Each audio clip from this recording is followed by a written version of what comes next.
ya kutoka nchi mbalimbali duniani. Ina maana gani? Linashangaza jambo hili. Mara uvumi wa upepo ukasikika, ndimi za moto zikawashukia,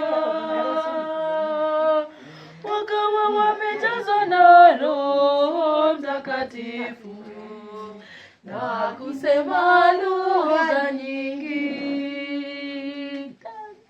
Inakuwaje tunasikia maneno wanayosema kwa lugha yetu wenyewe?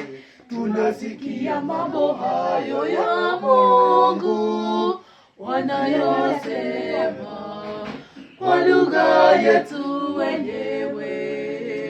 Wao ni wa Galilaya, nasi ni wa makabila ya kutoka nchi mbalimbali duniani. Ina maana gani? Linashangaza jambo hili.